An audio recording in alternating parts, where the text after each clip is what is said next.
Thank you very much, Mr. President.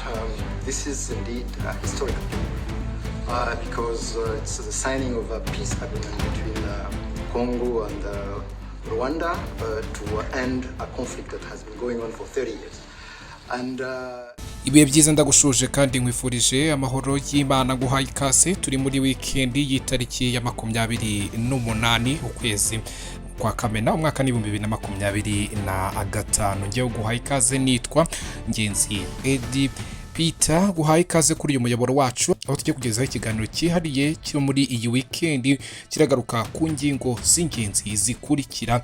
Ngiye kukugezaho amasezerano yasinyiwe i Washington DC y'amahoro hagati y'u Rwanda na Repubulika Iharanira Demokarasi ya Kongo, aza gusiga icyitwa FDLR kiranduwe burundu nk'uko aya masezerano avuga mu ngingo zitandukanye, aho u Rwanda na Repubulika Demokarasi ya Kongo mu bihe bitari ibyakure dushobora kongera kubona aramutse yubahirijwe amahoro hagati y'ibihugu byombi no kugenderana n'imishinga y'iterambere igasubukurwa. Si ibyo gusa, turahita twerekeza muri Bureau Oval, ni ibiro bya Perezida wa Leta Zunze Ubumwe za Amerika, aho muri White House Perezida Donald J. Trump yahise yakira Olivier Nduhungirehe, uyu ni Minisitiri w'Ububanyi n'Amahanga n'Ubutwererane w'u Rwanda, ndetse na Madame Teresa Kayikwamba Wegner. Mu ifoto n'amashusho muri kugenda mubona muri iyi nkuru byatunguye abantu benshi ndetse bikanezeza benshi kubona aba bayobozi bari muri ibi biro bya Perezida wa Leta Zunze Ubumwe za Amerika, ndetse turaza kureba ibyahavugiwe kuko habayeho ikiganiro n'itangazamakuru nyuma yo kuba kirandaza kwerekeza no kuzindi nkuru zitandukanye ziri kuvugwa mu Rwanda. Si izo gusa, ndajya no mu karere no hanze ya Afrika. Mu karere ndakubwira ko Museveni arimo yihanangiriza abatanga ibyangombwa muri iki gihugu ko kwima ibyangombwa ubwoko bw'abanyarwanda bo muri Uganda ari icyaha atazabasha kwihanganira ndetse azahana yihanukiriye. Reka kandi nze kukubwira ko ahandi muri Afrika Perezida Cyril Ramaphosa wa Afrika y'Epfo we yirukanye nta kubabarira umuminisitiri wafashe urugendo akajya muri Leta Zunze Ubumwe za Amerika adasabye uruhushya nyakubahwa Perezida wa Repubulika. Ndaza kwerekeza mu Burasirazuba bwo hagati, aho Israel yemeje ko yari ifite ngo gahunda yo kwica umuyobozi w'ikirenga wa Iran, uyu ni Ayatollah Ali Khamenei. Turabisoreza muri Amerika y'Amajyepfo, muri Brazil, aho Perezida Luiz Inácio Lula da Silva utajya kunda kuripfana kandi ubwiza abayobozi ba Leta Zunze Ubumwe n'abandi bibihangange mu isi ukuri, yifatiye ku gahanga Perezida Donald J. Trump akamubuza gukomeza kwirirwa atwitinga nkaho yabaye mu blogger, aho kuba Perezida wa Repubulika agakora inshingano ze zisanzwe nk'umukuru w'igihugu. Ngizo ingingo z'ingenzi tugiye kugarukaho. Reka nitse gato nsome ku mazi hanyuma ngaruke tubyinjiramo ku buryo burambuye.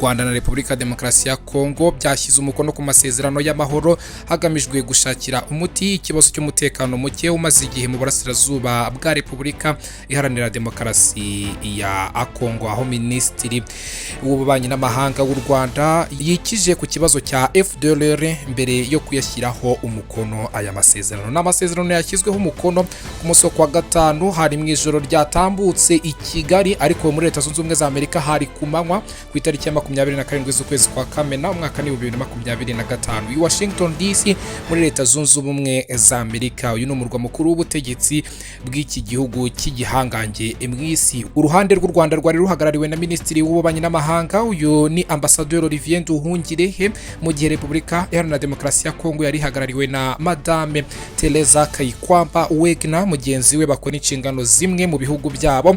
N'umuhango kandi wayobowe n'umunyamabanga mukuru wa Leta Zunze Ubumwe za Amerika ushinzwe ububanyi n'amahanga, uyu ni bwana Marco Rubio, umujyanama wa Perezida Donald J. Trump mu bibazo bya Afrika, uyu ni bwana Masad Boulos wagize uruhare mu biganiro byagejeje kuri aya mahoro. Yavuze ko ari amasezerano y'umutekano kandi ko bitari gushoboka ko agerwaho bitagizwemo uruhare na Perezida Donald J. Trump wa Leta Zunze Ubumwe za Amerika, akaba Perezida wa 47 uyoboye iki gihugu. Bwana Marco Rubio yavuze ko hakiri akazi ko ko gukorwa mu bijyanye n'ishyirwa mu bikorwa ndetse ko intambwe yatewe uyu munsi itari kugerwaho iyo bitagirwamo uruhare na leta ikorera mu burasirazuba bwo hagati, igihugu cy'ubwiza butagereranwa cya Katari ndetse n'umuryango wa Afurika yunze ubumwe. Minisitiri w'ububanyi n'amahanga w'u Rwanda ndetse n'ubutwererane Ambasaderi Olivier Nduhungirehe mu ijambo rye yavuze ko amasezerano yasinywe ashingiye ku biganiro byagizwemo uruhare n'abahuza ku ruhande rwa Afurika, by'umwihariko Perezida wa Togo Unifore Esozima Nyasimbe. Ati ipfundo ry'aya masezerano ni umwanzuro wo gushyiraho ingamba z'umutekano zihuriweho n'ibihugu byombi, Joint Security Coordination Mechanism, hagati ya Repubulika ya Demokarasi ya Kongo ndetse n'igihugu cy'umuturanyi wabo cy'u Rwanda. Ikintu cya mbere kizakorwa ni ugutangira gushyira mu bikorwa ibijyanye no gusenya umutwe wa FDLR w'abajenosideri, bigakurikirwa no gukuraho ingamba z'ubwirinzi zashyizweho n'u Rwanda bitewe n'iki kibazo cy'uyu mutwe wa FDLR. Ibi bishingiye ku bushake bwagaragajwe hano bw'icyemezo gishingiye ku bimenyetso cyo guhagarika gufasha FDLR n'indi mitwe yitwaje intwaro. Uwo ni umusingi w'umutekano n'amahoro mu karere kacu, by'umwihariko akarere k'ibiyaga bigari. Iyi ngingo u Rwanda rwari rwarakunze kuyigarukaho mu biganiro byose rwagize biganisha ku gukemura ikibazo cy'umutekano muke mu karere, ndetse iri no mu myanzuro y'ibiganiro byaberaga i Rwanda ku murwa mukuru mu gihugu cya Angola. Icyo gihe hari hemejwe ibikorwa bihuriweho n'impande zombi bijyanye no gushyiraho ingamba z'umutekano zihuriweho n'ibihugu byombi. Ambasaderi Olivier Nduhungirehe yavuze ko umutwe wa FDLR w'abajenosideri atari umutwe usanzwe, ahubwo ugizwe n'abakoze jenoside yoretse imbaga yakorewe abatutsi yasize abarenga miliyoni imwe bishwe mu gihugu cy'u Rwanda mu mwaka w'1994. Yavuze ko mu gihe uyu mutwe uzaba wasenywe bizatuma u Rwanda rubasha kugira uruhare mu bikorwa bigamije gucyura impunzi.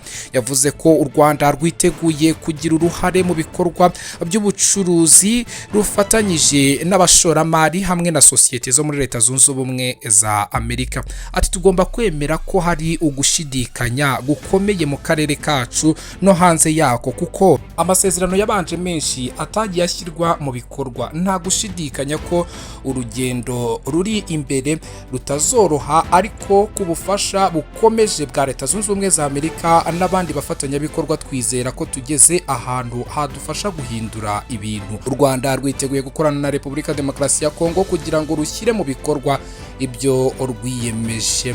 Minisitiri w'ububanyi n'amahanga wa Repubulika ya Demokarasi ya Kongo Madame Teresa Kayikwamba Wegna yavuze ko aya masezerano ari intambwe nshya itewe ishimangira ko amahoro ari amahitamo n'inshingano. Ati abagezweho n'ingaruka cyane bari kutureba biteze ko aya masezerano ashyirwa mu bikorwa kandi ntitwabatenguha. Yavuze ko mu gihe ashyirwa mu bikorwa biha amahirwe akarere k'ibiyaga bigari ko gufata umurongo mushya bitari mu magambo gusa ahubwo mu bikorwa.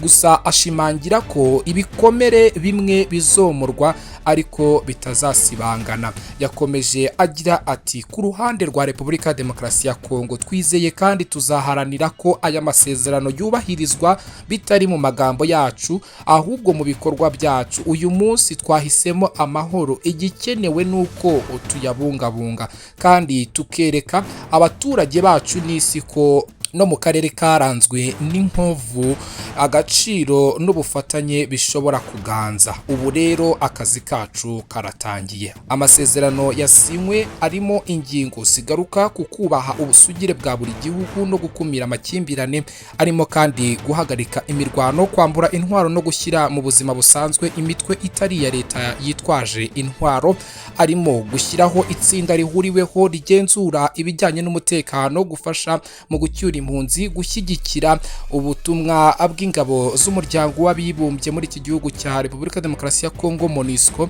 no gushyiraho uburyo bw'imikoranire mu by'ubukungu mu karere. Aya masezerano kandi arimo inyandiko igaragaza ibikorwa bihuriweho mu gusenya umutwe wa FDLR, uwo u Rwanda rwakunze kugaragaza ko ari ikibazo ku mutekano warwo kuko ugizwe n'abasize bakoze jenoside yakorewe abatutsi mu gihugu cy'u Rwanda. Nkiri i Washington DC, inkuru yatangaje benshi ndetse yakoze ku mitima y'abatari bakeya n'iyakirwa ry'aba bashyitsi bari muri aya masezerano ryakozwe na Perezida Donald J. Trump wanatangaje ko akarere k'ibiyaga bigari katangiye amateka amashya y'ubumwe, ubufatanye n'iterambere nyuma yo gusinya amasezerano y'amahoro ngo hagati y'u Rwanda na Repubulika Iharanira Demokarasi ya Kongo. Amasezerano yashyiriweho umukono i Washington DC, impande zombi ziyemeje gushyira iherezo ku mwuka mubi umaze iminsi uzirangwamo kandi zigafatanya mu guteza imbere ubukungu. Perezida wa Leta Zunze Ubumwe za Amerika wakiriye ba minisitiri b'ububanyi n'amahanga b'u Rwanda na Repubulika Demokarasi ya Kongo nk'uko mubireba mu mashusho mu biro bye, yavuze ko uyu munsi wari utegerejwe igihe kirekire. Ati intambara yamaze imyaka myinshi, bavuga imyaka 30 mu karere k'ibiyaga bigari. Uyu munsi intambara igeze ku iherezo n'akarere kose gatangiye paje nshya y'ikizere, ubumwe n'amahirwe n'amahitamo. Hari hashize igihe dutegereje. Akomeza avuga ko hari uwavuze ngo niyo ntambara ikomeye yabayeho nyuma y'intambara ya kabiri y'isi. Birababaje ariko tugiye kuyirangiza. Minisitiri w'ububanyi n'amahanga n'ubutwererane w'u Rwanda, uyu n'ambasaderi Olivier Nduhungirehe, yavuze ko kuba impande zombi zasinya amasezerano y'amahoro byaturutse mu muhati wa Leta Zunze Ubumwe za Amerika, bityo isabwa gukomeza kuziherekeza ngo ibyo ziyemeje bizashobore gushyirwa mu bikorwa. Ati uyu munsi ni umunsi w'amateka kuko ni umunsi wasinyweho amasezerano y'amahoro hagati ya Kongo n'u Rwanda, ashyira iherezo ku makimbirane amaze imyaka 30. Habayeho abahuza benshi mu bihe byahise ariko ntibyatanze umusaruro, ariko ndatekereza ko kubera imiyoborere yawe, umuhate ariko n'uburyo bwo kuzamura iterambere ry'ubukungu mu karere bizanatuma u Rwanda na Repubulika Demokarasi ya Kongo bikorana, kuko aka ni akarere gakize binyuze mu bucuruzi nyambukiranyamipaka, amabuye y'agaciro n'umutungo kamere. Rero kuba Leta Zunze Ubumwe za Amerika iri kumwe n'u Rwanda na Repubulika Demokarasi ya Kongo, twizeye ko tuzagera ku mahoro. Yavuze ko Leta Zunze Ubumwe za Amerika ikwiye gukomeza kuba hafi impande zombi kuko habayeho gusinya, igikurikiye ari ishyirwa mu bikorwa ry'ibyashyizweho umukono. Ati kugira ngo ubu bufatanye mu bukungu bugerweho, Amerika ikeneye gukomeza guherekeza impande zombi kugira ngo hashyirwe mu bikorwa ibyo twasinye, kuko mu bihe byashize twasinya amasezerano menshi atarubahirijwe, ariko twizeye ko hamwe n'ubuyobozi bwawe n'ubuyobozi bwa Leta Zunze Ubumwe za Amerika muri rusange tuzagera kuri iyi intego ya agezweho. Ngayo nguko mpindura ingingo. Mu Rwanda nkomeze nkubwira ko ni mu karere ka Rwamagana, umwarimukazi w'imyaka 49 wigishaga mu rwunge rw'amashuri rwa Rwamagana Protestant yishwe aciwe ijosi n'abantu batari bamenyekana. Uyu mwarimukazi yishwe aciwe ijosi mu kiraro rw'itariki ya 27 Kamena uyu mwaka. Yaratuye mu mudugudu wa Bacyoro mu kagari ka Sibagire mu murenge wa Kigabiro. Umunyamabanga nshingwabikorwa w'umurenge wa Kigabiro Rushimisha Mark yabwiye itangazamakuru ko inzego z'umutekano zatangiye iperereza ngo hamenyekane uwishyuye umubyeyi, ariko ko mu bakekwa cyane harimo n'umugabo we bari bafitanye ibibazo by'amakimbirane. Yagize ati yaramaze iminsi afitanye amakimbirane n'umugabo we ku buryo uwo mugabo yari amaze amezi 3 afunze. Twamenye amakuru ko umugabo we yari yarafunguwe ariko ntiyatashye mu rugo.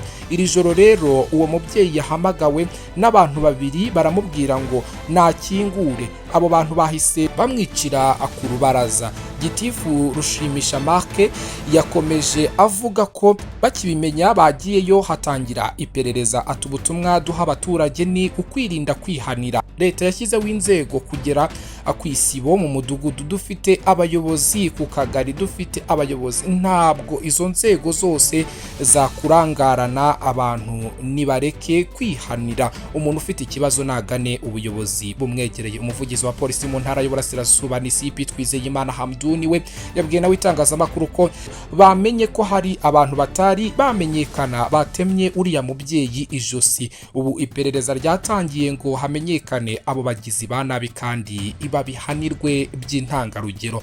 Umurambo wa nyakwigendera wabonywe n'umwe mu bana be mu rukerera wahise utabaza inzego z'umutekano. Umugore witabye Imana yari asanzwe afite abana 4 yabyaranye n'umugabo we, bari bamaze iminsi bafitanye ngo ayo makimbirane. Ngayo nguko by'urupfu rw'uyu mubyeyi wakomeje kugenda agumva. Si ibyo gusa, abaturage batatu ngo bo mu murenge wa Musha mu karere ka Rwamagana ni mu ntara y'Iburasirazuba bagwiwe n'ikirombe bacukuragamo amabuye y'agaciro mu buryo ngo butemewe. Babiri bahita bitaba Imana mu gihe undi umwe yakuwemo akiriwe ngo muzima. Iki kirombe ngo cyaguriye abaturage ku itariki ya 26 hari ku munsi wa 4 w'iki cyumweru turimo dugana ku musozo mu mudugudu wa Kiruhura mu kagari ka Kagarama mu murenge wa Amusha. Agace aba baturage bari bagiye gucukuramo gasanzwe gahingwamo na koperative y'abaturage 700. Mu bapfuye harimo umugabo n'umugore wasize uruhinja rw'amezi 4 nk'uko bivugwa n'abaturanyi ibe. Bavuze ko bari barababujije kujya muri iki gice kuko hasanzwe hari ubutaka bworoshye cyane. Umunyamabanga nshingwabikorwa w'umurenge wa Musha Rwagasana Jean Claude yavuze ko abaturage bapfiriye mu kirombe ari abagiye gucukura amabuye y'agaciro mu buryo butemewe. Ati hari ahantu kompanyi icukura amabuye y'agaciro ya Trinite idakoresha ariko mu butaka bwayo ihaha abaturage rero bakahahingira imyaka. Rero ubu harimo ibigori, hari abihisha muri ibi bigori bakajya gucukura mu buryo butemewe. Bagiyeyo rero mu gitondo bagezemo bari gucukura kuko batanabifitiye ubumenyi. Igitaka akibagwiriye, babiri twabakuyemo bapfuye, umwe abari we uba muzima. Gitifu Rwagasana Jean Claude yavuze ko bafatanyije n'inzego z'umutekano baganirije abaturage babagira inama ko nta muntu ukwiye kujya mu bucukuzi mu buryo butemewe kuko bishyira ubuzima bwabo mu kaga. Yavuze ko kompanyi isanzwe icukura mu buryo bwemewe na Trinite Metal iha abaturage babishaka akazi buri munsi ku buryo ubikeneye yajya ajyayo akaka akazi akabikora kinyamwuga kurusha kubikora biyibye. Kuri ubu imirambo y'abaturage bitabye Imana yajyanywe ku bitaro bya Rwamagana kugira ngo ikorerwe isuzuma mbere yuko babashyingura. Reka nitse hanyuma ngaruke twerekeza hakurya y'imipaka y'u Rwanda. Turahera mu karere twerekeze n'ahandi muri Afurika tuyasoreze ku ruhando mpuza amahanga.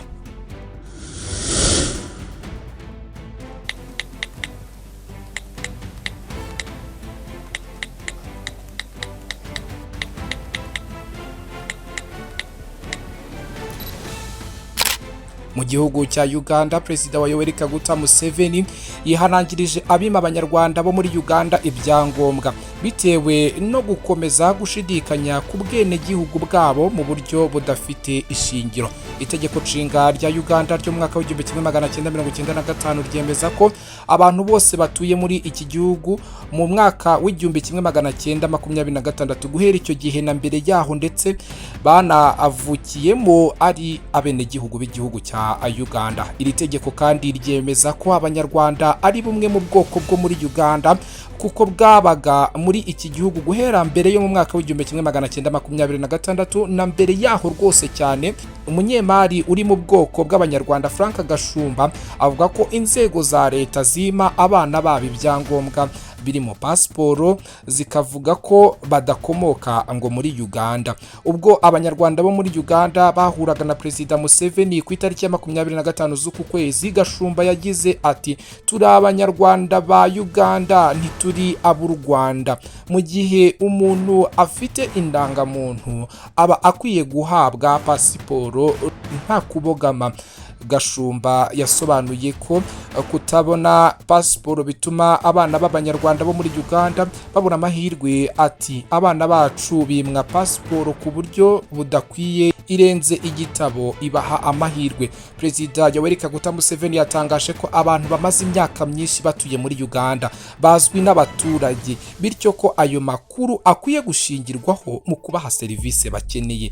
Ati abantu bamaze igihe kinini baba hano kandi kandi bazwi n'abaturage ntabwo bakwiye gutotezwa cyangwa ngo bimwe serivisi, bakwiye kubahwa, uburenganzira bwabo bukubahirizwa. Ngiryo ijambo rya Museveni yibukije ko kuba abaturage bitwa abanyarwanda atari ikibazo kuko hari ubundi bwoko buba mu bihugu bitandukanye burimo abahoro nawe ubwe abarizwamo. Ati nanjye ubwanjye ndi umuhoro, abantu bacu bari mu Rwanda, Tanzania na Uganda kandi navukiye hano. Nshaka kuba umunyarwanda najya mu Rwanda, ariko sinavuga ko ndi umunyankore n'umunyarwanda. Uyu mukuru w'igihugu yamenyesheje abanyarwanda bo muri Uganda bafite ubwene gihugu bwo mu Rwanda ko badakwiye kugira bubiri icyarimwe, abasaba guhitamo. Yagize ati icyo tutakwemera ni ubwene gihugu bwombi, ubw'u Rwanda n'ubwa Uganda, rwose muhitemo, ntabwo mwaba byombi. Perezida Museveni yatangaje ko hashyirwaho komite izashingwa gukurikirana ikibazo cy'abanyarwanda bo muri Uganda bimwe ibyangombwa kugira ngo ukuri ku nkomoko yabo kumenyekane. Ikibazo gihawe umurongo na perezida nyuma y'amagambo atari make yagiye avugwa mu myaka n'amezi atari make atambutse kuri iki kibazo cy'ubwoko bw'abanyarwanda ngo bimwe ibyangombwa mu gihugu cya Uganda.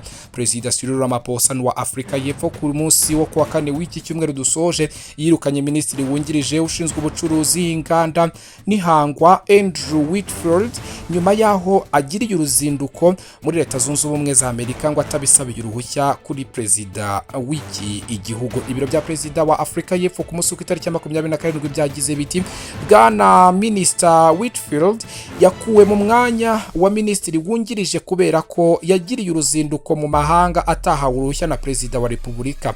Uruzinduko rwe muri Leta Zunze Ubumwe za Amerika rwarenze byeruye ku mabwiriza n'ibikorwa bijyanye n'imyitwarire y'abagize urwego nyubahiriza ategeko. Byasobanuye ko perezida Cyril Ramaphosa yamenyesheje umuyobozi w'ishyaka Democratic Alliance uyu ni John Steinhorst iki cyemezo cyane ko Whitfield yari ahagarariye iri shyaka muri guverinoma y'ubumwe ya Afrika y'Epfo. Mu gihe icyemezo cyo kwirukana minisita wagiriye uruzinduko mu mahanga nta ruhushya yahawe gifatwa nk'ikidasanzwe, ibi biro bya perezida wa Repubulika byagaragaje ko atari ubwa mbere muri Afrika y'Epfo iki cyemezo gifashwe.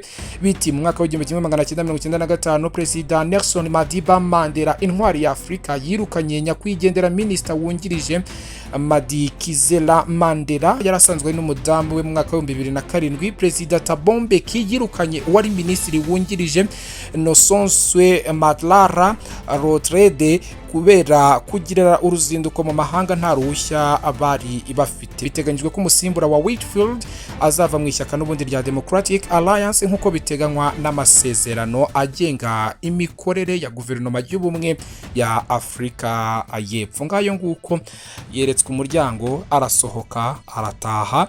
Ni minisita ngo wari wungirije ushinzwe ibijyanye n'inganda n'ubucuruzi muri kiriya gihugu. Nerekeze hakurya y'imipaka ya Afrika mu burasirazuba bwo hagati. Minisitiri w'ingabo wa Israel Katz yatangaje ko igihugu cye cyari gifite gahunda yo kwica umuyobozi w'ikirenga wa Iran Ayatollah Ali Khamenei mu ntambara yamaze iminsi 12. Mu kiganiro na televiziyo Kana yo muri Israel, Minister Katz ku itariki ya 26 yavuze ko Ayatollah yakijijwe nuko yahungiye mu ndaki ubwo Iran yatangiraga kugabwaho ibitero tariki ya 13.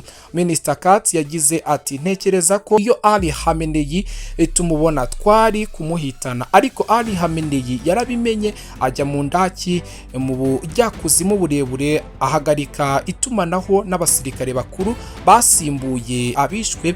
Byarangiye rero bidashobotse. Perezida Donald J. Trump wa Leta Zunze Ubumwe za Amerika tariki ya 17 z'uku kwezi yatangaje ko ahantu Ayatollah Khamenei yihishe hazwi ku buryo kumwica byakoroha, ariko ko iyo gahunda idahari. Ati tuzi ahantu uwitwa umuyobozi w'ikirenga yihishe, ni igipimo cyoroshye, ariko aho ari aratekanye kuri ubu ntabwo tugiye kumukurayo cyangwa se ijambo rito kumwica, ariko ntidushaka ko misile ziraswa ku basivile cyangwa abasirikare ba Leta Zunze Ubumwe za Amerika. Uyu mukuru w'igihugu yari amaze iminsi agaragaza ko kwica Ayatollah Ali Khamenei byaba ari amahitamo mabi kuko yagira ingaruka, ariko minisitiri w'intebe wa Israeli uyu ni Benjamin Netanyahu nta mpuhagira, we yavuze ko ahubwo kumwica byakemura ikibazo aho kukenyegeza muri iki igihe ibihugu byombi bifitanye amakimbirane. Nyemera nsoreze kino kiganiro muri Brazil. Perezida Luiz Inácio Lula da Silva yavuze ko mugenzi we wa Leta Zunze Ubumwe za Amerika Donald J. Trump akwiye kwita ku kazi ke aho guhora ku mbuga nkoranyambaga yandika ibintu bidashinga. Perezida Lula yanenze uburyo Donald J. Trump akoresha imbuga nkoranyambaga mu kiganiro yagiranye n'ikinyamakuru G1 muri iki icyumweru. Ati muri iyi si y'ibibazo dufite perezida w'igihugu cy'igihangange nka Amerika ugomba kwitondera amagambo ye, kwitondera ibyo avuga, ndetse akwiriye kumara umwanya muto kuri internet, umunini akawumara ayoboye igihugu atekereza ibijyanye no koroherezanya mu bucuruzi, gukorana kw'ibihugu, kandi akita cyane ku mahoro nkuko yabivuze. Perezida Lula da Silva wa Brazil akunze kwibasirwa na Trump badacana uwaka rwose. Muri Gashyantare yari yamubwiye ko yatowe kugira ngo ayobore igihugu cye, atatorewe kuyobora isi. Trump ni umwe mu bakuru b'ibihugu ku isi bakoresha cyane ku buryo bw'indengakamere imbuga nkoranyambaga. Imibare igaragaza ko kuva yajya ku butegetsi ku rubuga rwe rwa Truth Social amaze gutambutsaho ubutumwa burenga rwose 2,100, ibivuze ko nibura buri munsi yandika ubutumwa 17 rwose akabugenera abamukurikira kuri urwo rubuga rwe yishingiye rwa Truth Social.